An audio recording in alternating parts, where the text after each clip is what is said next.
Assalamualaikum warahmatullahi wabarakatuh. Hai teman-teman, saya akan menceritakan kisah singkat hidup saya dari saya kecil hingga saat ini. Baiklah, nama saya Deswita Aurelia Arifin, biasa dipanggil Dita atau Deswita. Saya lahir pada tanggal 21 Desember 2002 di Bangkalan. Saya lahir dari kedua orang tua saya yang sangat menyayangi saya. Nama orang tua saya yaitu Muhammad Arifin dan Inani Musyarafah. Dari kecil, saya sudah memanggil mereka dengan sebutan ayah dan mama. Saya dan keluarga hobi sekali jalan-jalan. Masa kecil saya tidak jauh beda dengan anak-anak kecil lainnya, artinya normal, tidak lain dari yang lain. Ketika berumur 3 tahun, saya merayakan ulang tahun saya untuk yang pertama kalinya.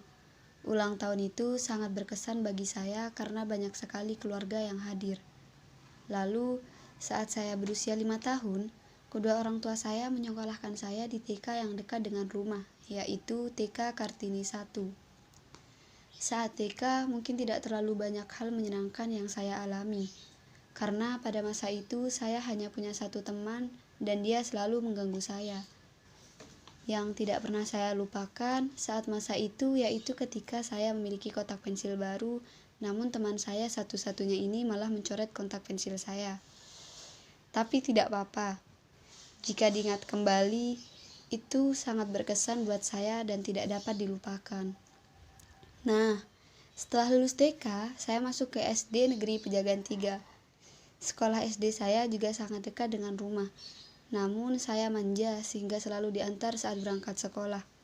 Iya, saya sangat manja sekali saat itu. Bahkan untuk memasang kaos kaki ataupun mengikat rambut, saya selalu butuh mama untuk melakukan itu hingga kelas 6 SD. Saat SD, saya aktif dalam kegiatan seni tari.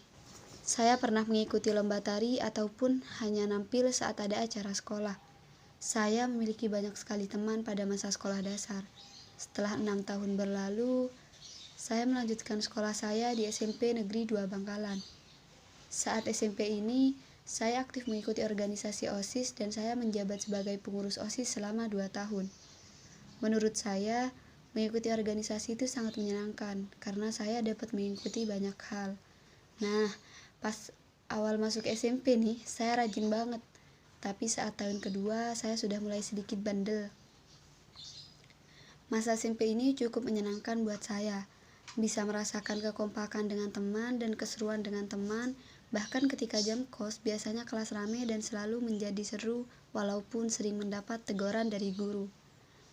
Saat 3 tahun bersekolah, yang paling berkesan buat saya yaitu saat kelas 9. Karena saya benar-benar merasakan kekompakan dan kerjasama tim yang baik saat itu. Dan saat SMP ini, saya juga menemukan sahabat yang selalu ada buat saya sampai saat ini. Masa SMP ini tidak akan pernah terlupakan dan akan selalu saya abadikan sebagai kenangan. Oke, setelah 3 tahun di SMP, saya lanjut sekolah di SMA Negeri 1 Bangkalan. Menurut orang-orang, masa SMA atau masa putih abu-abu sangat menyenangkan. Iya, saya akui bahwa itu benar. Karena pada masa ini mungkin semuanya akan merasakan yang namanya sedikit bandel, sudah tahu cinta-cintaan juga. Hehe. Di SMA saya mendaftar lagi sebagai calon pengurus OSIS dan alhamdulillah saya keterima saat itu. Saat menjabat sebagai pengurus OSIS selama 1 tahun dan selama itu saya merasa sangat senang. Banyak pengalaman yang saya dapat ketika mengikuti organisasi OSIS. Saat kelas 10, saya masuk di 10 MIPA 3. Bisa dibilang anak kelas 10 MIPA 3 ini sangat menyenangkan dan seru abis deh walaupun kadang sedikit menyebalkan. Dan saat kelas 11, saya masuk di kelas 11 MIPA 4. Nah, teman-teman saya di kelas ini mungkin sedikit berbeda dari kelas 10 karena sedikit pendiam. Tapi saya bersyukur ada di tengah-tengah mereka yang selalu mengingatkan tentang kebaikan. Mungkin masa SMA ini tidak seutuhnya menyenangkan, karena kita juga harus memikirkan tentang masa depan. Mungkin itu saja kisah singkat hidup saya dari kecil hingga saat ini. Wassalamualaikum warahmatullahi wabarakatuh.